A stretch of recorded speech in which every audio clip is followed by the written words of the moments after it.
परमात्मा के साथ जो है उस समय जो दीक्षित हुए हैं, अब भगवान तो अपनी तरफ से जो है निर्दोष भिक्षा ज्ञान नाम के नगरवासी सरल से, अब भगवान ने अपनी तरफ से वहां पर जब पधारे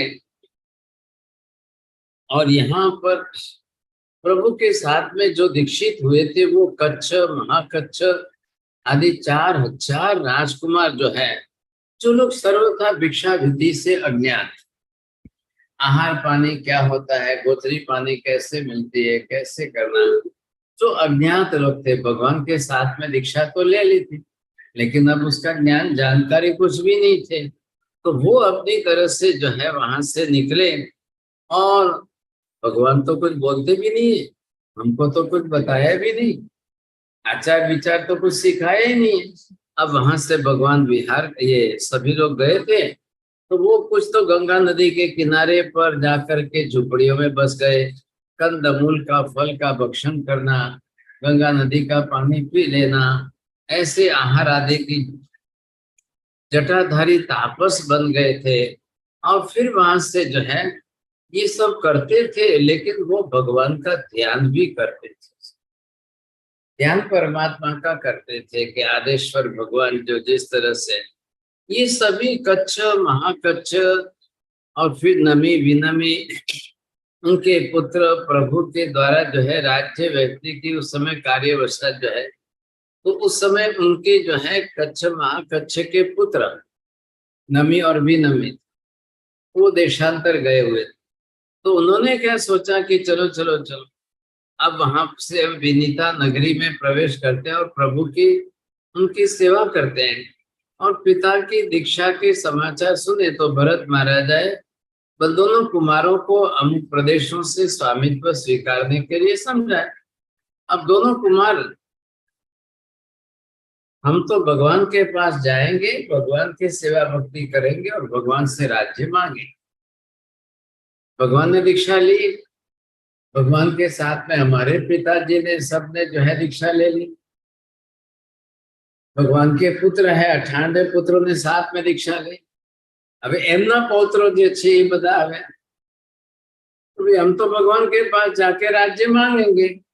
अब वो जाते हैं राज्य मांगने के लिए, उनको पता नहीं है कि क्या कर, और भगवान इधर का उस अध्यात्म में खड़े, तो वो भगवान के चरण कमल में वंदना करके सेवा भक्ति करते रहे।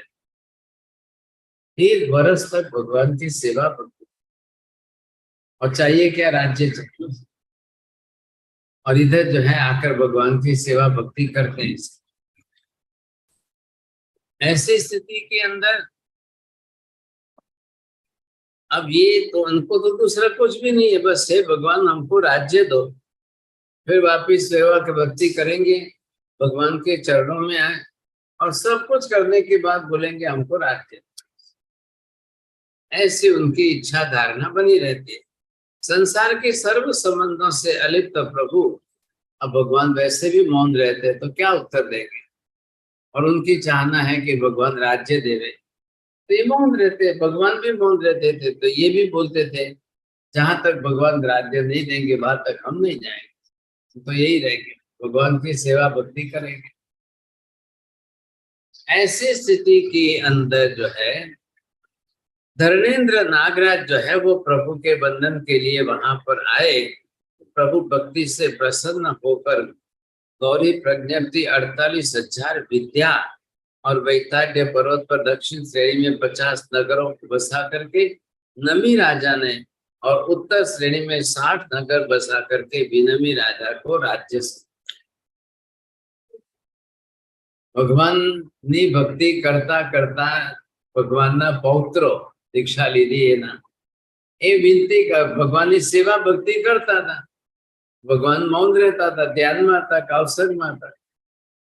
ધર્મેન્દ્ર આવીને આ બંનેને નમી વિનમીને राज्य सौंप्યું, इनको राजगादी दी अपनी तरह से समझे। अब इस तरह से कहने का मतलब તમે ભગવાનની સેવા ભક્તિ કરો ત્યારે એમના દેવી દેવતાઓની સેવા ભક્તિ ના કરો, ભગવાનની કરશો તો દેવી દેવતા રાજી થઈ જશે। કેમ કે તમે જેને ભગવાન માનો છો એને એ દેવી દેવતા એ પણ ભગવાન પણ તમે ભગવાનને છોડીને જો દેવી દેવતાની કરવા ગયા તો દેવી દેવતા સમજી જશે કે આ વાણીઓ એકલો પાકો સ્વાર્થી છે, એ ખાલી સ્વાર્થ વૃત્તિ ખાતર ભજે છે, કરે છે, बाकी कहीं नहीं। तो फिर वो कुछ नहीं करेंगे आपके लिए। आप अगर बरोबर जो है भगवान की भक्ति में ध्यान है आपका, तो फिर उनका भी कर्तव्य बनता है, वो अपनी फर्ज बजाते हैं।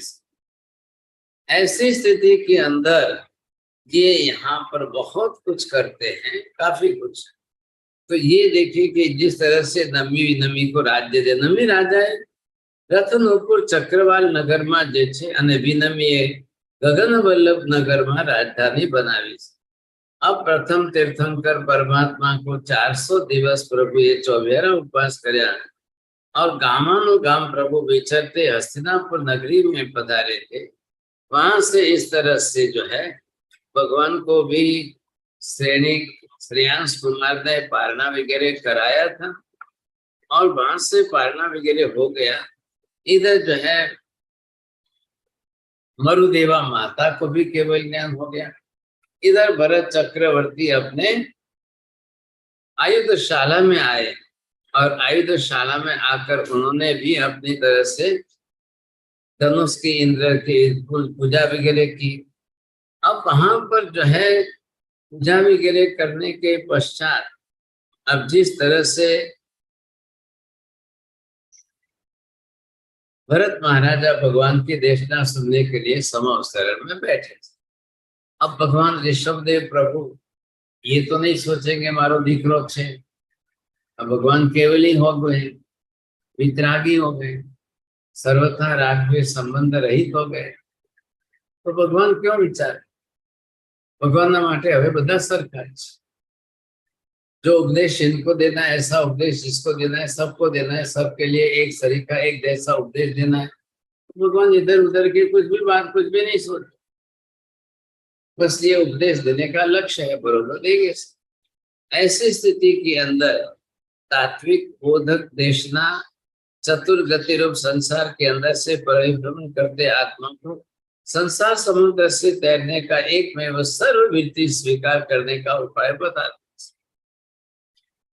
भगवान जी देशना मुख्य विषय रोज शू किसी भी चीज को जीव को तत्व ज्ञान समझाना, ताकि एक तो उसको सम्यक दर्शन प्राप्त हो, मिथ्यात्व की ग्रंथि का छेदन।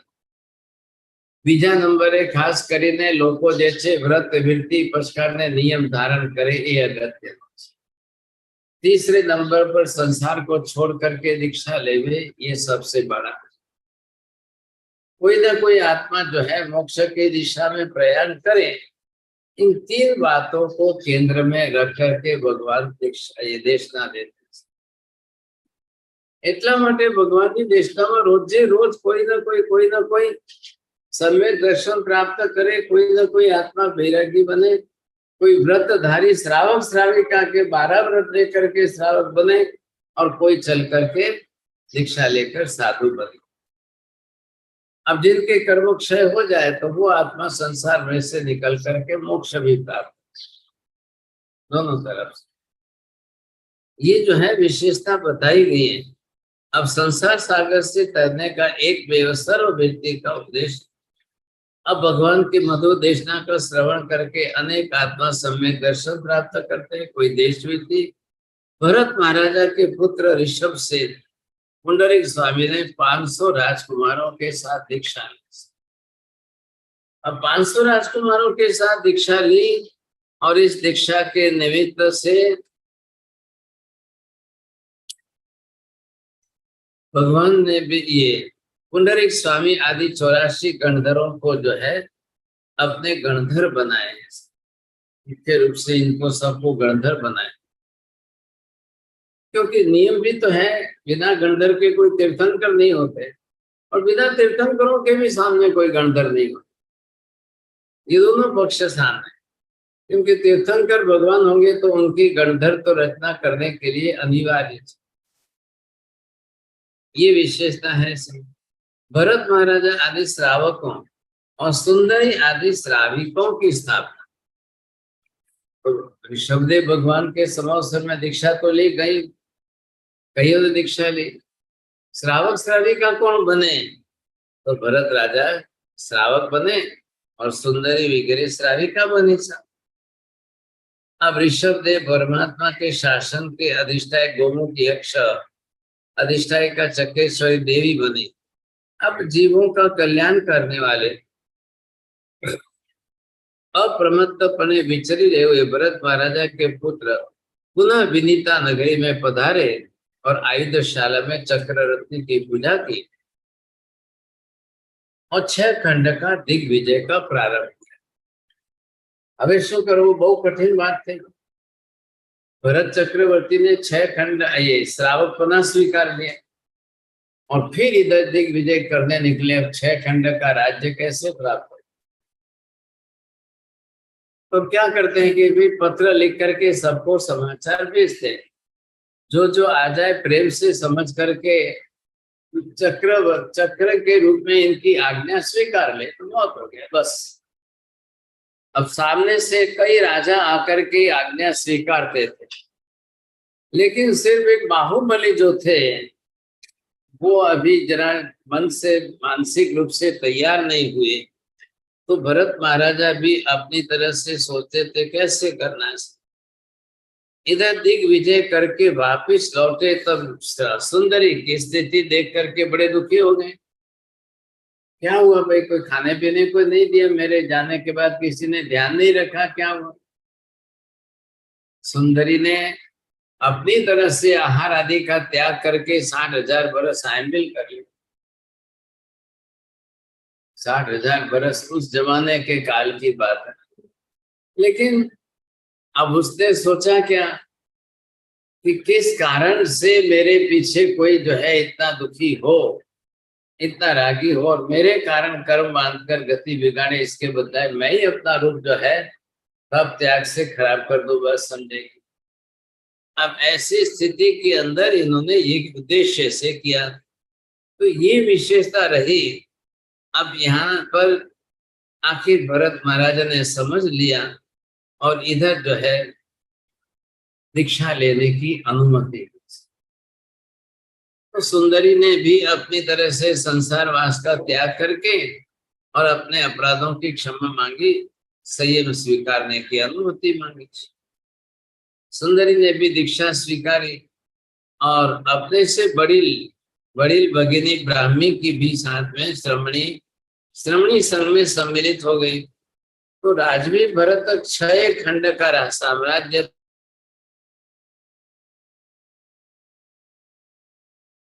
आधिपत्य को स्वीकारते थे। भरत महाराज ने सर्वप्रथम बाहुबली के सिवाय के उनके 98 भाइयों को अपने आधिपत्य स्वीकारने को कहा। तो भरत महाराजा ने कई संदेश को स्वीकार करके 98 भाइयों ने भी एकत्रित हुए और पिताश्री के राज्य आज्ञा दिया है, इससे सब में अपना संतोष। अपने बड़े बंधु ने पिताजी की तरह से सम्मान देना चाहिए, इस अन्यायी मांग को स्वीकार किया और इसी से इनके साथ में युद्ध ललकाल करने की जरूरत नहीं। तो अंत में 98 भाइयों ने तो एक मत होकर निर्णय कर लिया। इन्होंने जो है भरत जी की आज्ञा मान ली, स्वीकार ली। तो 98 भाइयों ने तो भगवान के पास जाकर के संयम स्वीकार लिया सब। तो एक तरफ से तो सबकी समस्या का अंत आ गया। अब रहे कौन? एक ही बचे सिर्फ बाहुबली से। अब बाहुबली बचे हैं तो बाहुबली सोचते हैं कि भाई इतना बड़ा सब राज्य इन्होंने ले लिया, सबका राज्य ले लिया, अब मेरे एक के राज्य से इसको क्या फर्क पड़ा, क्यों दूं मैं, क्यों दूं? जब इतनी बड़ी दुनिया इसके पास है तो एक राज्य यहाँ से इतना मेरे पास रह जाए, इसमें क्या फर्क पड़ता है? तो देखिए पुण्यशालियों, युद्ध तो आंतरिक शत्रुओं से लड़ना चाहिए। राग, द्वेष और कसाय और मोह, ये 4 हमारे आंतरिक शत्रुओं का आधिपत्य है। तो अनादिकाल से आत्मा संसार में परिवर्तन करे। राग और सदगति जो देखने में लोह श्रृंखला समान बंधन है, द्वेष भी नरक गति में राजमार्ग, और मोह संसार रूपी समुद्र में बार बार डुबाता, कसायों की अग्नि सी तरह से अपने आश्चर्यों से दहन करता है। विवेकी आत्मा तो इन चारों को त्याग करके अमंद आनंद प्राप्ति सर्थे संयम रूपी लक्ष्मी को ही संघर्ष स्वीकार कर। तो राज्य रूपी लक्ष्मी को तृष्णा में वृद्धि करे। प्रभु ने निर्वेद निर्तक वाणी से जो है 98 वायु जागृत बनी गया आए और उन्होंने अपनी समस्या का समाधान किया, परंतु प्रभु ने भवभोग की समस्या का सुंदर समाधान दिया। और उसी समय 98 भाइयों ने भगवान के पास में सर्ववेदी स्वीकार की दीक्षा ले ली। अब भरत राजा ने इस समाचार जाने और लघु बंधुओं का अद्भुत पराक्रम से विदाया, और अंत में स्वयं के आत्मा ने निंदा की और 98 भाइयों के राज्य का आधिपत्य अपने आप ही भरत के हाथ में आ गया। अब यहाँ पर क्या था कि ये सब आ गए। अब बाहुबली का मुख्य राज्य था बगली देश। 98 भाइयों ने राज्य दे दिया, बाहुबली ने नहीं दिया। वो चाहते थे कि नहीं भरत जी सबका राज्य लेकर के राज्य करे, ऐसा क्या जरूर, तो उन्होंने नहीं दिया। सोचिए, अब इस तरह से बलवान बंधु बाहुबली चक्रवर्ती के ताज के मार्ग में अवरोध बने हुए थे। तो यहाँ बाहुबली की आज्ञा बगली देश में फर्क थी, वहां पर चक्रवर्ती कैसे बन सकते थे। स्वयं भरत महाराज भी बाहुबली से उनके बल से ज्ञात है, ये जानते हैं कि भाई इनका तो बहुत ज्यादा इस तरह से, लेकिन इतना होने के बाद भी बाहुबली ने अपनी तरह से अपने देश बगली देश का राज्य सौंपने का तैयारी नहीं बताई। उस समय बाहुबली के जो राजदूत उन्होंने भेजा था, कुशल सर्वश्रेष्ठ सुवेग नाम के राजदूत ने संदेशा देकर बाहुबली जी के पास भेजा। अब ये तक्षशिला नगरी की राज्यसभा में भरत महाराजा का संदेश पढ़ने के लिए आए। बाहुबली अभी विचारे उसके पहले ही बहली देश था बलवान, नगर जनो योद्धा जनो रोषपान हो गए, और हमारे सिर पर 3 जगत के नाथ ऋषभ देव के सिवाय अन्य दूसरा कोई स्वामी नहीं। तक्षशिला के जो है नगर जनो राजा बाहुबली के प्रति अनहद भविष्य भक्ति वाला था। प्रत्येक देशवासी अपनी तरह से स्वामी के लिए मस्तक झुका करके हर घड़ी तैयार। सुवेग राजा राजदूत पे वहां का वातावरण देख करके आश्चर्यचकित बने हुए। अब बाहुबली ने सुवेग का सम्मान तो किया, परंतु बगली देश के मंत्री महाराजा भरत ने भेजे हुए संदेश को अस्वीकार करके उत्तर भी अब महाराजा भरत को जो है उन्होंने उत्तर भेज दिया कि हम आपकी इस बात को स्वीकार नहीं करते।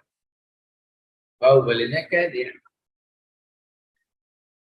हम आपको राजा मानने के लिए तैयार नहीं है। એનો અર્થ સીધો થયો કે તો પછી युद्ध करवा तैयार था। अब युद्ध करेंगे तो क्या परिणाम आएगा। युद्ध के अंदर तो दोनों पक्ष के अंदर जो है लाखों की मृत्यु हो जाएगी। अब आप सोचो, जिनके पिता आदेश्वर भगवान विराजमान है, उनकी आंखों के सामने उनके बेटे लड़ रहे। अब ये कैसा हो, सोचिए। ऐसी स्थिति के अंदर बाहुबली ने भी अब इस अवसर के सर्वप्रथम भीषण संग्राम का प्रारंभ हुआ। आ अवसर पेढ़ी काल ने अंदर સૌથી પહેલું युद्ध भरत ने बाहुबली, दुनियाના इतिहासમાં પહેલું युद्ध।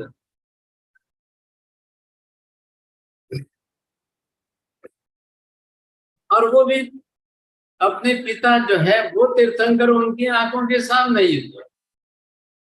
अब पिता क्या करे, बोलिए, क्या करना क्या चाहिए। जब राग द्वेष क्लेश कसाय की इतनी भारी तीव्रता और इसी के समक्ष अगर इस प्रकार से हो तो पिता क्या करे। लेकिन ऐसी स्थिति के अंदर अब ये दोनों भाई चलते चलते युद्ध के मैदान में लड़े लड़े 12 बरस तक लड़े।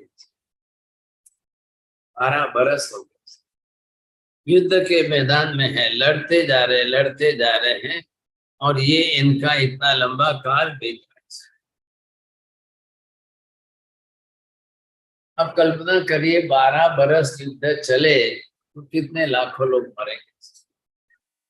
लोहिनी नदियों बह जाए, ऐसी परिस्थिति आ जाए। लेकिन अब यहाँ पर अनेक नरवीर युद्ध के अंदर सर अपना आयुष्य समाप्त कर रहे थे। सौदर में इंद्र आदि देवों भी जो है इस भीषण संग्राम से स्तब्ध बन गए। नर संहार को रोकना है तो सौदर में इंद्र ने महाराजा ने युद्ध भूमि में आकर भरत और बाहुबली के सामने युद्ध का एक प्रस्ताव रखा और इससे अनेक, एक ने चक्रवर्ती बना की महत्वाकांक्षा है और दूसरे के अंदर अन्याय का प्रतिकार करने की धुन लगी। अब दोनों भाइयों के बीच में बात में मक्कम रहने, स्थिर रहने के अंत में इंद्र महाराजा ने एक नया उपाय निकाला। अब इंद्र महाराज बीच में पड़े कि भाई आप दोनों भाई समझ जाओ, क्यों कर रहे हो इसे। 12 बरस बीत गए, लाखों लोग मरी रहे छे, न करता तुम्हारी रीते तुम्हें समझो। अब कैसे समझाना है बोलो। तो कि तुम दोनों ही खाली युद्ध के मैदान में लड़ो, कोई सेना नहीं आवे। હવે તમે બે જણા તમારી एक બીજાની ताकत दिखाड़ी दो। भरत जी को बोलो कि आप अपनी ताकत दिखाओ इनको, और बाहुबली को बोलो आप अपनी ताकत दिखाओ, बात पूरी होगी। ये फॉर्मूला निकाला तो उसमें 5 प्रकार के इन्होंने वाक युद्ध, बाहु युद्ध, मुष्टि युद्ध और दंड युद्ध, ये 5 बात इंद्र महाराज ने बीच में शर्त के रूप में रखी और 5 बात को इन्होंने स्वीकार ली कि तुम्हारी बात साची। वाक युद्ध, बाहु युद्ध, मुष्टि युद्ध, दंड युद्ध। दृष्टि युद्ध ની અંદર એકબીજાને આંખો દેખાડીને આંખો કાઢીને ડરાવવા।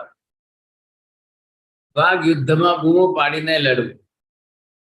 बाहु युद्ध के अंदर अपने हाथ से जो है ताकत से, फिर मुष्टि युद्ध के अंदर मुट्ठी मारकर, और दंड युद्ध से अपने दंडों से लड़ाई करेंगे। अब दिखाओ, आप अपनी अपनी ताकत दिखा दो, बस बात पूरी हो गई।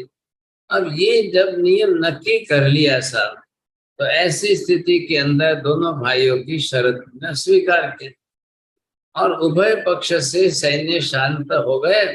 सूरवीर सेनापति भी शस्त्र अस्त्र उतारे अपने स्वामीनाथ का पराक्रम निहालने के लिए तरस रहे थे, तरस रहे थे। तो ऐसे में ऋषभदेव भगवान की ने बन्ने बलवान पुत्रों का युद्ध चातक नजर से देख रहे थे। सर्वप्रथम दृष्टि युद्ध का प्रारंभ हुआ। आंखों काढ़ीने एक बीजा डराओ। तो ऐसे अंदर जो है ध्यानस्थ योगियों की जैसे दीर्घ काल तक दोनों भाई ने निश्चल नेत्र राखी स्थिर रहे और भरत महाराजा ने नेत्रों को झुका दिया। भरत चक्रवर्ती लांबो टाइम सुधी आंख उगाड़ी राखी न शक्या, એટલે બાહુબલી જીતી ગયા। आंख उगाड़ी ने, आंख काढ़ी ने, आंख देखाड़ी ने डरावनी बात है। ध्यानस्थ योगियों के बाहुबली का जय जयकार हुआ। उसके बाद 4 युद्धों में महाबली बाहुबली ने लीला मात्र में अपने ज्येष्ठ बंधु भरत महाराजा को अभिमान से चूर कर दिया। अबे 5 में 4 तो बाहुबली जीती गए, एक ज बाकी रहे छे मुष्टि प्रहार, मुट्ठी उठा करके सिर पर मारना है। अब ऐसी स्थिति के अंदर अगर बाहुबली ने 5वां युद्ध भी जीत लिया तो फिर क्या होगा। तो भरत चक्रवर्ती का फिर चक्रवर्ती बनना मुश्किल हो जाए। चक्रवर्ती कैसे बनेंगे, बस बात इतनी सी। और ऐसी इसमें इंद्र महाराज ने बीच में पढ़ करके ये व्यवस्था बैठाई, आप दोनों जने लड़ो। तो जैसे ही भरत जी का चांस आया, उन्होंने पहले मुट्ठी उठाई और बाहुबली के सिर पर मारने गए। बाहुबली एक बार तो लगे कि घुटने की तरह, घुटने तक जमीन के अंदर धस जाए, लेकिन जब बाहुबली की बारी आई कि चलो आप मुट्ठी उठाओ और अब मारने जाओ, तो बाहुबली को विश्वास था कि मैं मुट्ठी उठाऊंगा, मारने जाऊंगा तो भरत चक्रवर्ती की मृत्यु हो जाएगी। पिछले जन्मों में इतनी बहियामत जिसने की, उनकी बाहों में इतनी ताकत है, इतनी शक्ति आई। ये बहियामत का प्रभाव था कि इतनी उनके अंदर शक्ति का संचार हुआ।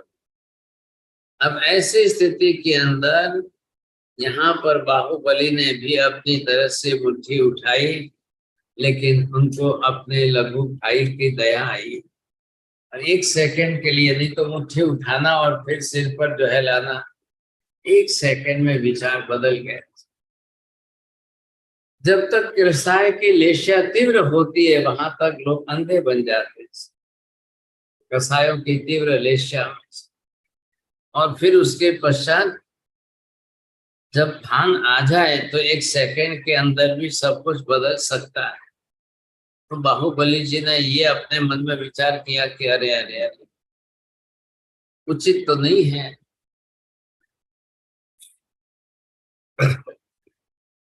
उनको ख्याल आया सामने भगवान बैठे हैं, आपने भगवान ना દીકરા છીએ, શું કરી રહ્યા છે, શું લડી રહ્યા છે, इतना क्लेश कसाय करके क्या फायदा है।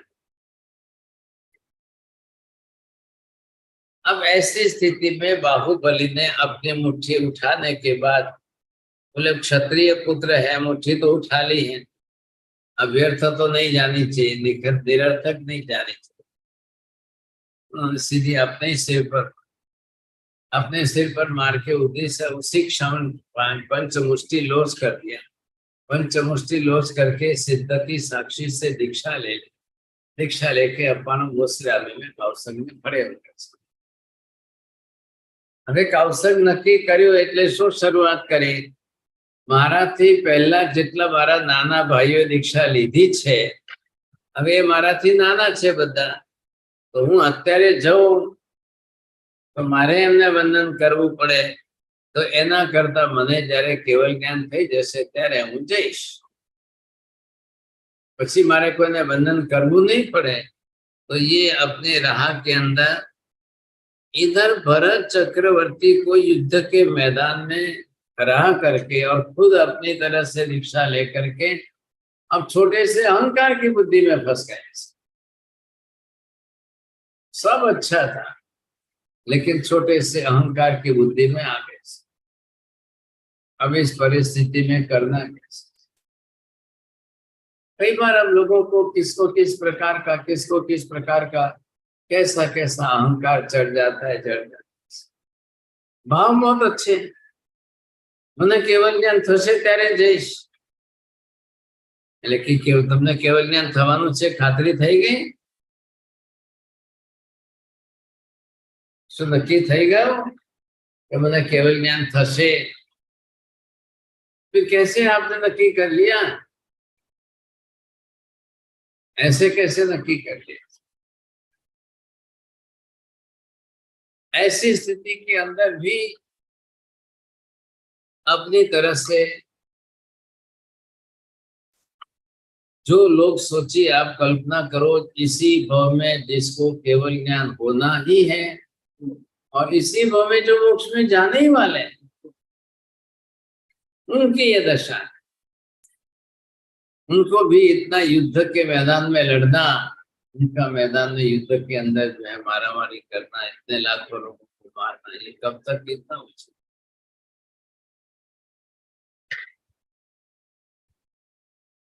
अब इस बात का ही ख्याल नहीं आ रहा है लोगों को, लेकिन स्वयं समझदार काफी कुछ समझा, काफी कुछ समझ करके विचार विमर्श किया। अब कालिक भवितव्यता है, देखो, जिनका कोई योग अच्छा होना होता है तो सद्बुद्धि पहले आती है, और कोई योग ही खराब हो तो फिर दुर्बुद्धि भी पहले आती है। अब दुर्बुद्धि आएगी तो फिर सब अनर्थ होगा, सद्बुद्धि अच्छी आएगी तो सब अच्छा हो। दोनों तरफ से था, दोनों की वृत्ति अपने अपने आप में जैसी थी। तो ये इस निमित्त को देखा। अब बाहुबली जी अपनी तरफ से कौशल ध्यान में खड़े रह गए। ऋषभदेव भगवान के पास जाने की इनकी तीव्र इच्छा। अब तो दीक्षा ले ली, साधु बन गए, तो चलो बादेश्वर भगवान के पास जाकर सबके साथ में। लेकिन डर इस बात का था कि मैं जाऊं, सबके साथ जाऊं, लेकिन मेरे से सब छोटे और मुझे बंधन करना पड़ेगा, शर्म आएगी, संकोच होगा, मैं बड़ा हूं, ये छोटे हैं, बस इस बात से और कोई। હવે આટલું હોવા છતાંય પોતે પોતાના આત્માને સમજાવી નથી શકતા કે હવે શું, હવે ક્યાં બધું પકડી રાખવાનું છે। अब ये बातें पकड़ के रख के क्या फायदा है। ऐसी स्थिति के अंदर बाहुबली जी अपनी तरह से एक औसत ध्यान में रहे। बेचारे आहार पानी नो त्याग करीने उभा रहे, कितना लंबा काल निकालेंगे। वर्ष दिवस सुधी कौशल में रहेशे, आहार पानी नु शू, क्या वो आहार पानी बिल्कुल ग्रहण नहीं करेंगे। आहार पानी का बिल्कुल सर्वथा अभाव रहेगा और फिर आदेश्वर भगवान को जो है वंदना कर। ये सारे निमित्त जो इस तरह से इन्होंने रखे हैं, जाति कर्म का नाश करके, और इन्होंने भी अपनी तरह से बाहुबली खड़े हो रहे। भरत आदेश्वर भगवान ने देखा, भगवान केवल ज्ञानी थी गया वे, तो केवल ज्ञान के योग से यहाँ पर ज्ञान में देखा भगवान शू करे, क्या करे। आटला शुद्ध भावो, आटला ऊंचा भावो होवा छतांय आवुं करे छे। એટલે ભગવાન એ વખતે બ્રાહ્મી સુંદરી સાધ્વીજી હતી, એમને મોકલી કે જાઓ જરા ભાઈને પ્રતિબોધ આપીને જગાડો। तो ब्राह्मी और सुंदरी आए, साध्वी जी आए यहाँ पर, देखा कि ये तो भाई साहब कौशल में खड़े हैं, बार बार मेहनत हवे, तो कान नो भाग एटलो मोटो छे के चकलाए माला गाल्या छे। सब चिड़िया ने अभी अपने घोंसले बना दिए। अब ऐसी स्थिति में इतने लंबे टाइम से बाहुबली ध्यान साधना में खड़े, दाढ़ी इतनी बढ़ गई है कि उसके अंदर चिड़िया ने माला बना दिया। तब जा करके ब्राह्मी सुंदरी वहां से पसार होते निकलते सामने आई, वंदना की। वंदना करके दोनों ने जो है बाहुबली से प्रार्थना की कि भाई आप इस अहंकार के हाथी पर चढ़े हो, तो ऐसे तो केवल ज्ञान कब होगा। अंदर आत्मा माथी कर्मो नहीं खपे ત્યાં સુધી केवल ज्ञान नहीं थाय। અને એ કેવલ જ્ઞાન થવામાં તમને મોહનીય કર્મ જ નડી રહ્યું છે, તમારું કર્મ જ તમને ભારે નડી રહ્યું છે। એટલે પહેલા તમે આ કર્મને કઈ રીતે કાઢો છો એ અગત્ય છે, પહેલા એનો વિચાર કરો। કર્મને બચાવી રાખવું નથી, કર્મ એમને એમ રહેશે તો શું કરશો। कर्म तमारू एमने रही गयो छे। हवे ए कर्म प्रमाणे तमे कोई पण हिसाबे आ कर्म क्षय करो, तमारे जे छे जे करवुं छे ते आना उपर करवानुं लक्ष्य आपो। बीजा केवल ज्ञाननी प्राप्ति करवी ए साध्य लाखीने लोभ वृत्ति बने छे। एवा एवा लोभ वृत्ति में आपणे न जवुं। आप इसमें क्यों जा रहे हो। आप लोभ विद्धि वैसे बाहर रखो, मुझे ये प्राप्त करना है, ये प्राप्त करना है, ये मत सोचो, मुझे तो ये कर्म क्षय करना है, ऐसा सोचो। दो में से दृष्टिकोण बदल दो आप अंदर से। तो उन्होंने दृष्टिकोण बदलने का लक्ष्य रखा, बहुत ही अच्छी तरह से लक्ष्य रखा। और परम कृपालु परमात्मा आदिनाथ प्रभु के इस वचन को लेकर के हम आए हैं। आपको यह ध्यान रहे वीरा मारा, गज थकी उतरो, गज चढ़े केवल न होए। वीरा यहाँ भाई को कहते हैं, समझ, हे भाई, आप अहंकार के आदि से नीचे उतरो। अब इससे चढ़ने पर ऐसे कोई ज्ञान नहीं होता है, केवल ज्ञान नहीं होता। अहंकार को घटाना है तो पहले ये प्रयत्न करो। अब बिल्कुल ये बात जो है बाहुबली को सुन करके बिल्कुल हकीकत सत्य लगी। वास्तव में बात सही है आपकी, ये हकीकत सत्य लगी और इसमें से इन्होंने भी विचार किया, चिंतन मनन किया। बात सही है।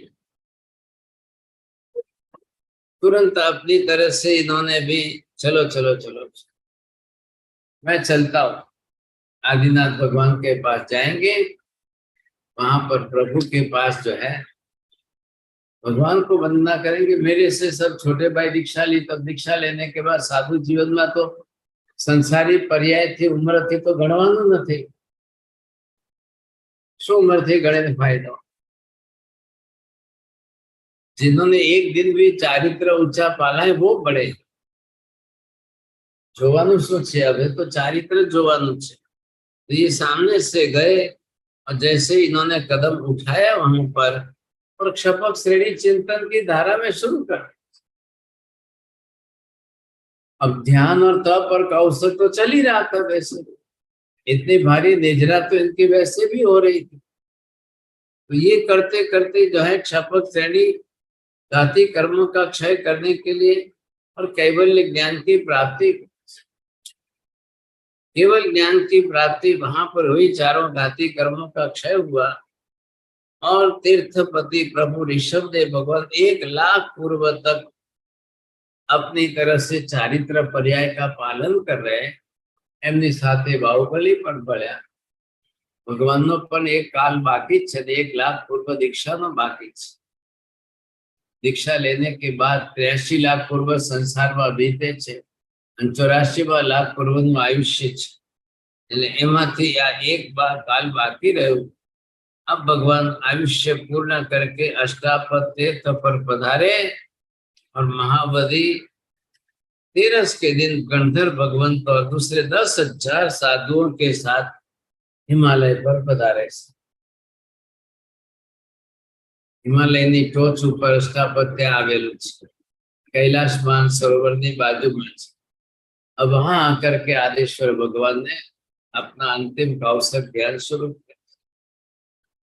1,00,000 पूर्व सुधी विचर्या, बधे विचर्या, घणो धर्मोपदेश कर्यो। लास्ट में आते आते 10,000 साधुओं साथे भगवान अष्टापद आवे छे।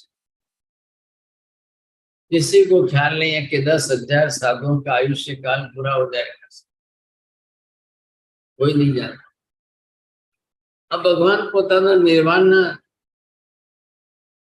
साथे जे छे मेरु तेरस, जेने आजे आपने कहिए छे, ये मेरु तेरस आदेश्वर भगवान का निर्वाण कल्याण का दिन है।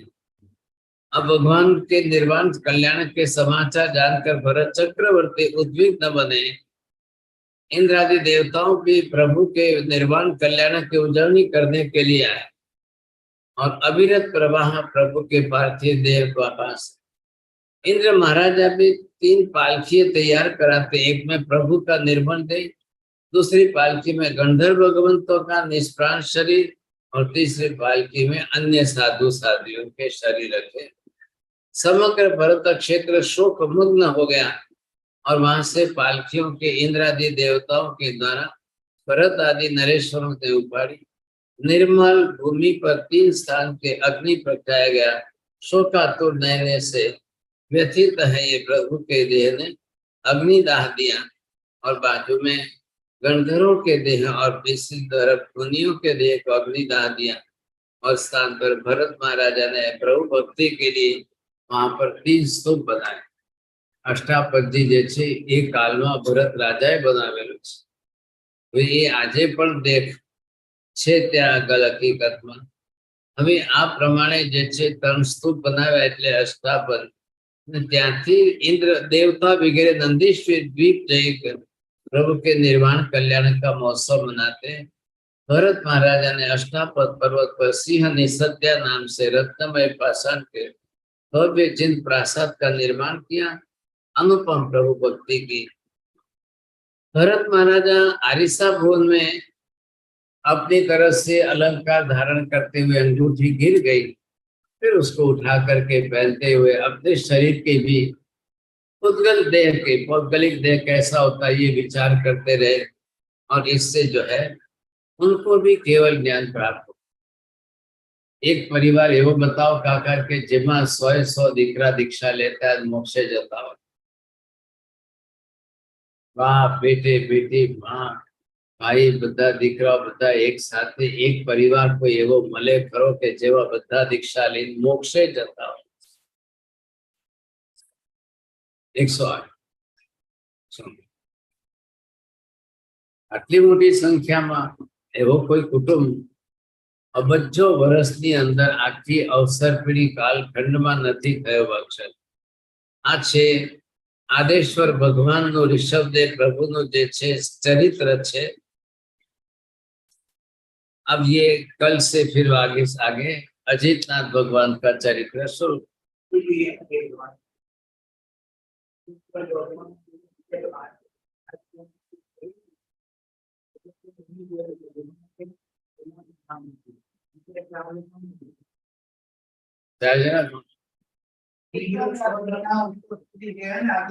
બધા મોક્ષ એમાં તો એ જે 6 ગયા હતા ને 6 જણ માંથી એક આદેશ્વર થયા, એક ભરતજી થયા, એક બાહુબલી થયા, એક બ્રાહ્મી થઈ, એક સુંદરી થઈ અને છઠ્ઠો શ્રેયાસ કુમાર।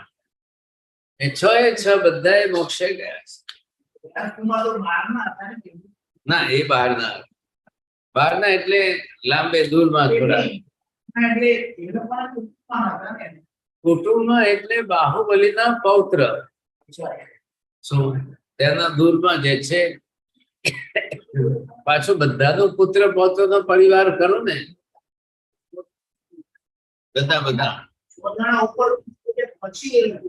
બધા મોક્ષે એક જ ભાવમાં બધા મોક્ષે ગયા।